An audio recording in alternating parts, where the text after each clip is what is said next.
Hello everyone, welcome to my channel biology classes with Sakshi. तो अपनी पिछली वीडियो में मैंने आपको एक फ्लो चार्ट बना के समझाया था, जिसमें मैंने टाइप्स ऑफ एसेक्सुअल रिप्रोडक्शन और उन ऑर्गेनिजम्स का एग्जांपल डिस्कस किया था जिनमें एसेक्सुअल रिप्रोडक्शन होती है। तो अगर आपने वो वीडियो अभी तक नहीं देखी है तो प्लीज़ देख लीजिए। वीडियो पार्ट 6 है और उसका जो लिंक है वो मैं डिस्क्रिप्शन बॉक्स में डाल दूंगी। तभी जो है वो आपको जो आज का टॉपिक है वो समझ में आएगा। तो चलिए शुरू करते हैं अपना आज का topic, types of asexual reproduction, जिसमें कि फर्स्ट टाइप है fission. It is mode of asexual reproduction in which body of a mature individual divides into 2 और more equal sized daughters.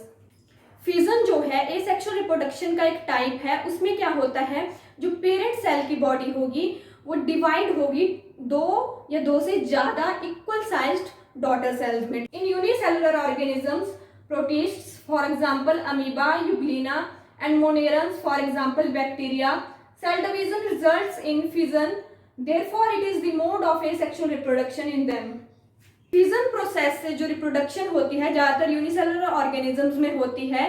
Protist जैसे कि अमीबा, यूग्लिना का एग्जांपल देख सकते हैं और मोनेरन्स जैसे कि बैक्टीरिया का एग्जांपल ले सकते हैं। Fission can occur by binary fission, multiple fission और प्लाज्मोटोमी। ये इसके 3 टाइप हैं। फिजन का जो फर्स्ट टाइप है वो है binary fission. It is the division of the body of an individual into 2 equal parts, each of which functions as independent daughter individuals. In unicellular organism, binary fission is accompanied by mitotic division of nucleus followed by cytokinesis. अगर हम binary fission का मतलब देखें तो by means 2। इसमें क्या होता है, एक इंडिविजुअल डिवाइड करता है और वो 2 नए डॉटर सेल बना देता है और वो इक्वल साइज के होते हैं जो 2 पार्ट्स होते हैं। और जो बाइनरी फिजन है हमें पता है वो ज्यादातर यूनिसेलुलर ऑर्गेनिज्म में होता है और उनमें जो है माइटोसिस प्रोसेस से न्यूक्लियस की डिवीजन होती है और उसके बाद जो है साइटोकाइनेसिस हो जाती है, मतलब डिवीजन ऑफ साइटोप्लाज्म और 2 नए डॉटर सेल बन जाते हैं।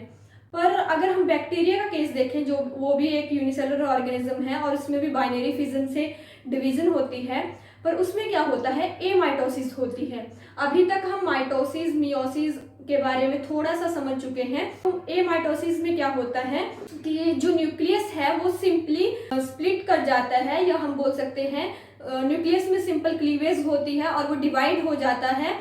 इस एमाइटोसिस प्रोसेस माइटोसिस की तरह कॉम्प्लेक्स नहीं है, मतलब उसमें कोई फेसेस नहीं है। जैसे माइटोसिस में होते थे ना प्रोफेस, एनाफेस, मेटाफेस, टेलोफेस, इसमें ऐसा कुछ नहीं है। इसमें सिंपली जो है न्यूक्लियस डिवाइड होगा और उसके बाद साइटोकाइनेसिस होगी, मतलब कि डिवीजन ऑफ साइटोप्लाज्म। और एमाइटोसिस में क्रोमोसोम का रेप्लिकेशन भी नहीं होगा, ठीक है। क्योंकि बैक्टीरिया के केस में जो ऑर्गेनेलिज और जो न्यूक्लियस है उसके सराउंडिंग में एक वेल डिफाइंड मेम्ब्रेन नहीं होती है, ठीक है। इसी वजह से जो है वो डिवीजन होती है न्यूक्लियस की वो सिंपल होती है। हम सिंपली बोल सकते हैं कि जो माइटोसिस है वो कॉम्प्लेक्स प्रोसेस है, वो अमीबा के केस में देख सकते हैं, और जो एमाइटोसिस है वो बैक्टीरिया के केस में देख सकते हैं। और जो माइटोसिस से ऑर्गेनिज्म बनेंगे वो जेनेटिकली आइडेंटिकल होंगे अपने पेरेंट्स से, और जो एमाइटोसिस से बनेंगे वो जेनेटिकली आइडेंटिकल नहीं होंगे अपने पेरेंट सेल के। The organisms showing binary fission seldom die of senescence or old age because as soon as they mature, they divide into 2 daughters. They are therefore nearly immortal.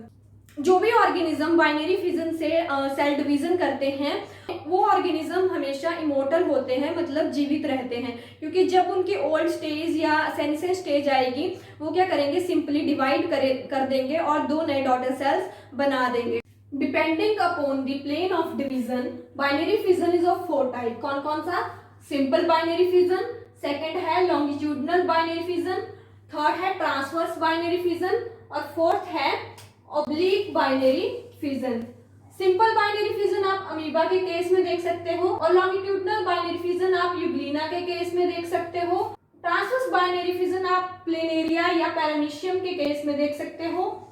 Oblique binary fission आप सेरेटियम के case में देख सकते हो।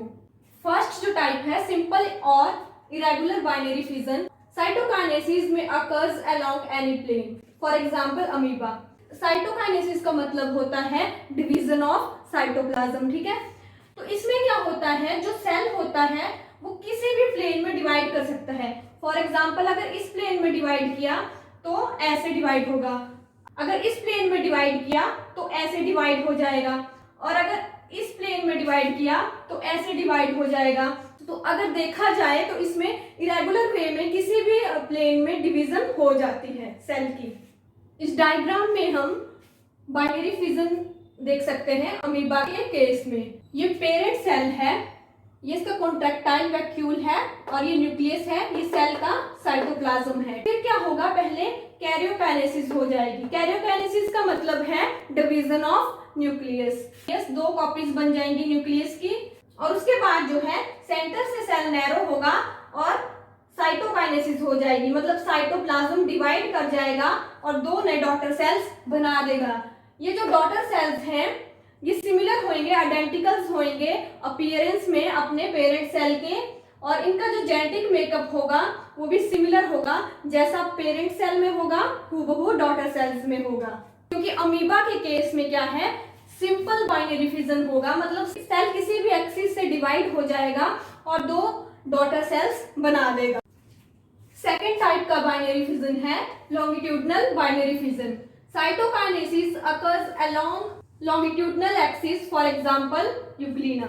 इसमें क्या होता है, जो साइटोकाइनेसिस होती है, डिवीजन ऑफ साइटोप्लाज्म जो होता है वो लॉन्गिट्यूडनल एक्सिस में होता है। जैसे कि अगर ये एक सेल है, पेरेंट सेल है, और ये इसका न्यूक्लियस है, तो इसमें क्या होगा, वर्टिकल डिवीजन होगी, वर्टिकली सेल डिवाइड करेगा और 2 नए डॉटर सेल्स बना देता है। ठीक है, और ये किसके केस में होता है, यूग्लिना के केस में होता है। कौन सा फिजन, लॉन्गिट्यूडनल फिजन। इस डायग्राम में आप यूग्लिना के केस में लॉन्गिट्यूडनल बाइनरी फिजन देख सकते हो। यूग्लिना कुछ ऐसा दिखता है, ये उसका न्यूक्लियस है और उसमें क्रोमोसोम्स है, न्यूक्लियोलाई है। अब क्या होता है कि हमें पता है लॉन्गिट्यूडनल जो बाइनरी फिजन है उसमें वर्टिकल डिवीजन होती है, तो पहले जो है कैरियोकाइनेसिस हो जाएगी, मतलब न्यूक्लियस डिवाइड कर जाएगा। उसके बाद आप देख सकते हो यहाँ सेंटर से जो है वर्टिकली जो है यूग्लिना डिवाइड करेगा और एक पेरेंट सेल से 2 डॉटर यूग्लिना बन जाएंगे। थर्ड टाइप का जो बाइनरी फिजन है वो है transverse binary fission.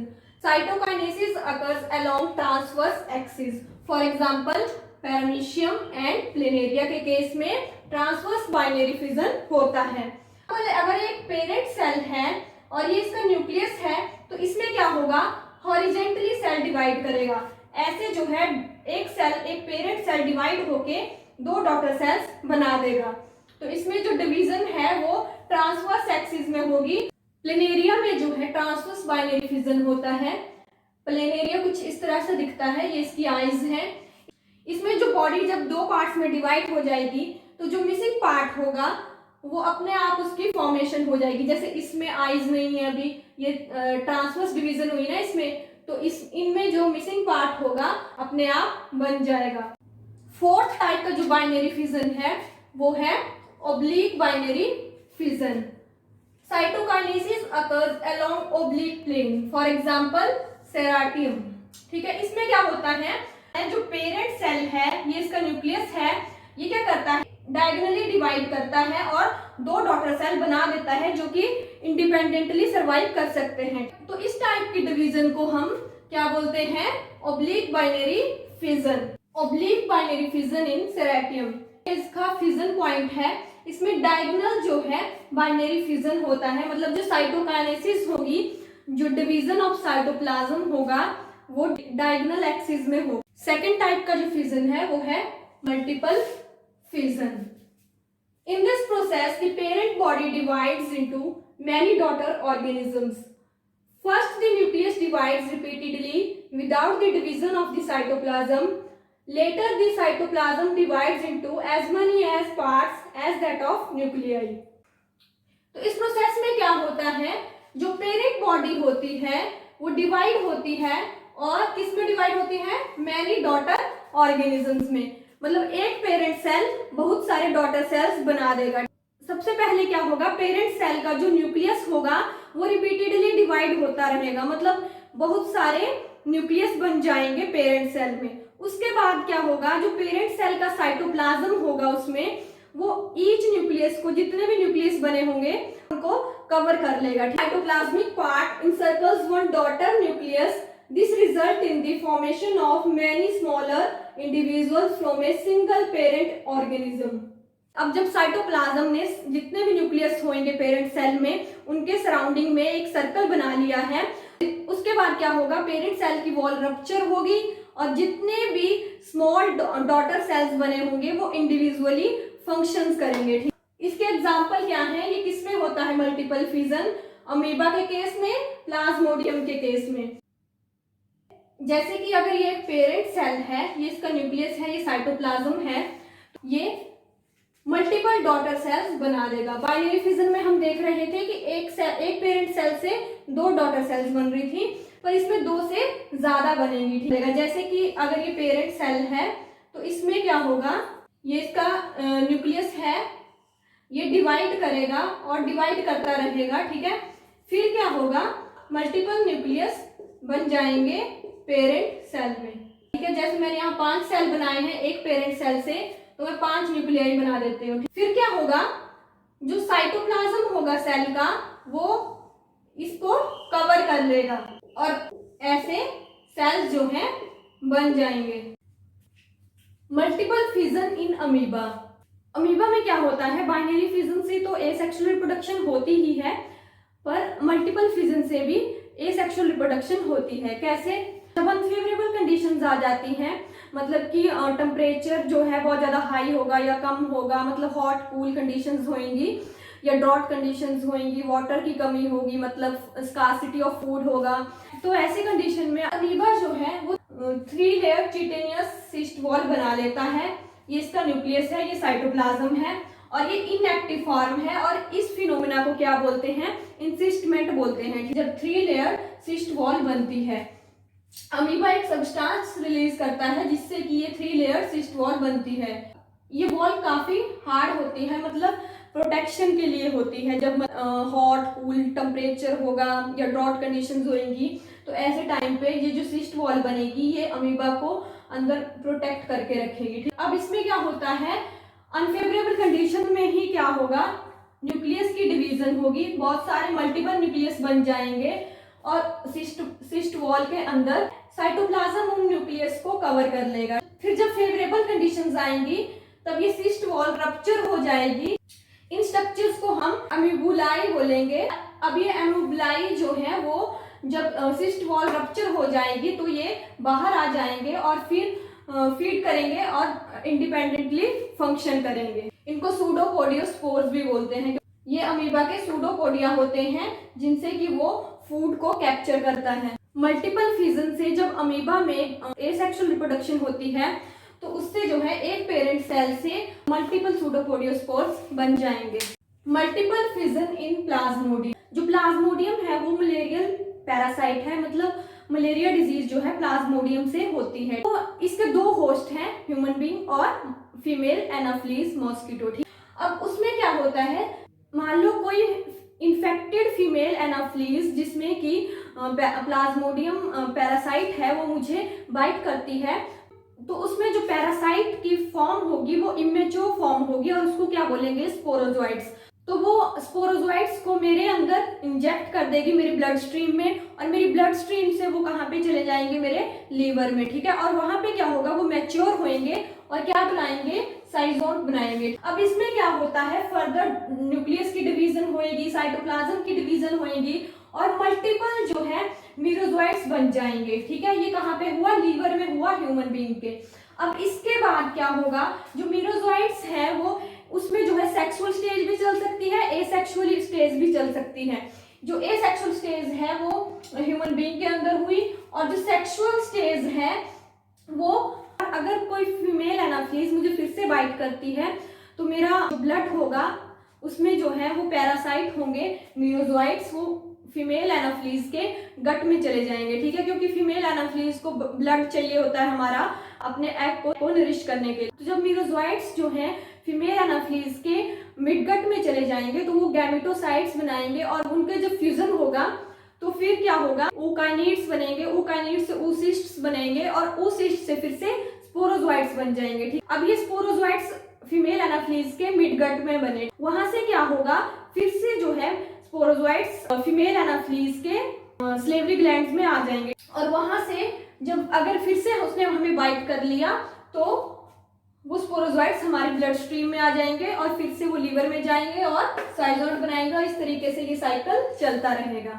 When multiple fission occur in the cyzone, the process is called साइजोगोनी and the daughter individuals are called merozoites।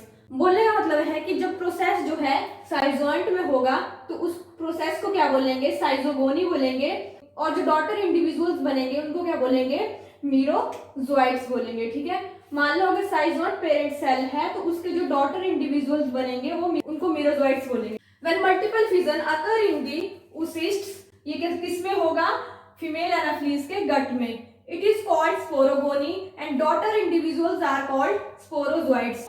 अगर मान लो पेरेंट सेल oocysts है तो उसमें जो स्पोरोजोइट्स बनेंगे वो क्या होंगे, डॉटर इंडिविजुअल्स होंगे। और ये वाला प्रोसेस है ये ह्यूमन बीइंग के लीवर में होगा। थर्ड टाइप का जो फिजन है वो है plasmotomy. It is modification of multiple fission. Plasmatomy occur in multinucleate organism during reproductive phase. The cytoplasm cleaves with or without simultaneous division of nuclei. As a result, a number of daughters are formed, each with 1 to a few nuclei. और इसके example है Opalina पिलोमिक्सा। जो plasmotomy है वो जो multiple fission है उसी में जो है मॉडिफिकेशन होके बना है। ठीक, इस टाइप के फिजन में क्या होता है, पेरेंट सेल होता है उसमें मल्टीपल न्यूक्लियस होते हैं और जब साइटोप्लाज्म डिवाइड करता है पेरेंट सेल का और डॉटर सेल्स बनाता है तो उनमें भी क्या होता है, मल्टीपल न्यूक्लियस ही जाते हैं। और हो सकता है किसी में एक न्यूक्लियस जाए किसी डॉटर सेल में और किसी में एक से ज्यादा चले जाएं। ठीक, थर्ड जो टाइप है फिजन का प्लाज्मोटोमी, इसमें क्या होता है, इसमें जो पेरेंट सेल है वो मल्टी न्यूक्लिएट होता है और जब पेरेंट सेल से डॉटर सेल्स बनते हैं वो भी मल्टी न्यूक्लिएटेड होते हैं, मतलब उनमें भी एक से ज्यादा न्यूक्लियस होगा। फिर इनसे जब डॉटर सेल्स बनेंगी तो हो सकता है उनमें एक न्यूक्लियस हो या एक से ज्यादा न्यूक्लियस हो। Thank you for watching my video. If you like this video, share it with your friends who are preparing for same kind of examinations, and also do not forget to subscribe my channel.